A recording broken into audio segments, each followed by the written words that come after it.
MTV news Kannada ವಾಹಿನಿಗೆ ಸ್ವಾಗತ. ಬೈಲಹೊಂಗಲ ತಾಲೂಕಿನ ವಂಡೂರು ಗ್ರಾಮದಲ್ಲಿ ಮನೆಯ ಒಳಗಡೆ ಮಲಗಿದ್ದ ನಿಂಗಪ್ಪ ಅರವಳಿ ಎಂಬ ವ್ಯಕ್ತಿಯನ್ನ ಭೀಕರವಾಗಿ ಕೊಡ್ಲಿಯಿಂದ ಕೊಲೆ ಮಾಡಿದ 3 ಆರೋಪಿಯನ್ನ ನೇಸರಿಗೆ ಪೊಲೀಸರು ಅರೆಸ್ಟ್ ಮಾಡಿದ್ದಾರೆ ಎಂದು ಜಿಲ್ಲಾ ಪೊಲೀಸ್ ವರಿಷ್ಠಾಧಿಕಾರಿ ಡಾಕ್ಟರ್ ಭೀಮಶಂಕರ್ ಗುಳೇತ್ ಹೇಳಿದ್ದಾರೆ. ಶುಕ್ರವಾರ ಸಂಜೆ ಸುದ್ದಿಗೋಷ್ಠಿಯಲ್ಲಿ ಮಾತನಾಡಿದರು. ನಿಂಗಪ್ಪನ ಪತ್ನಿ ನೀಲಮ್ಮ ಯಲ್ಲಪ್ಪ ಕೋನಿನ್ಗೆ ಸುಪಾರಿ ಕೊಟ್ಟು ಪ್ರಿಯಕರ ಮಹೇಶ್ನೊಂದಿಗೆ ಸೇರಿ ಕೊಲೆ ಮಾಡಿದ 3ರನ್ನ ಬಂಧಿಸಲಾಗಿದೆ ಎಂದರು.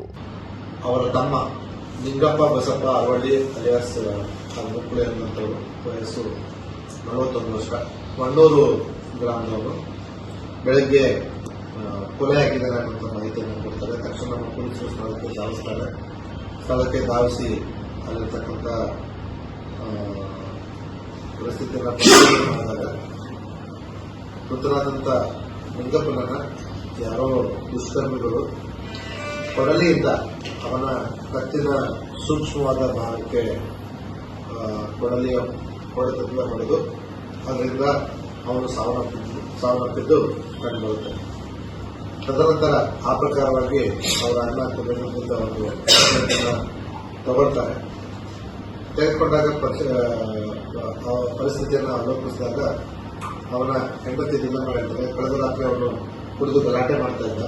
ಸೊ ಆ ಸಂದರ್ಭದಲ್ಲಿ ಅವನ ಮನೆ ಹೊರಗಡೆ ಮಲಗಲಿಕ್ಕೆ ನಾನೇ ಹೇಳಿದ್ದು ಅಂತ ಹೇಳ್ತಾರೆ. ತದನಂತರ ನಮ್ಮ ಮಾಹಿತಿದಾರರನ್ನ ಸಂಪರ್ಕಿಸಿ ಕೆಲವು ವಿಚಾರಗಳನ್ನ ಪರಿಶೀಲನೆ ಮಾಡಿದಾಗ ಈ ಮಹಿಳೆಯನ್ನ ನಾವು ಸಂಶಯ ಪಡುವ ಒಂದು ಪರಿಸ್ಥಿತಿ ಎದುರಾಗುತ್ತೆ.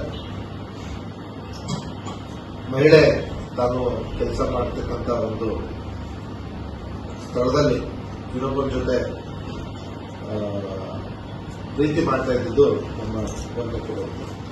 ಆ ವಿಚಾರ ತಾಜಾ ಸುದ್ದಿಗಾಗಿ ಎಂಟಿವಿ ನ್ಯೂಸ್ 24x7ಗೆ ಸಬ್ಸ್ಕ್ರೈಬ್ ಮಾಡಿ ಮತ್ತು ಬೆಲ್ ಐಕಾನ್ ಅನ್ನು ಒತ್ತಿ. ತಪ್ಪದೇ ಲಿಂಕ್ ಶೇರ್ ಮಾಡಿ.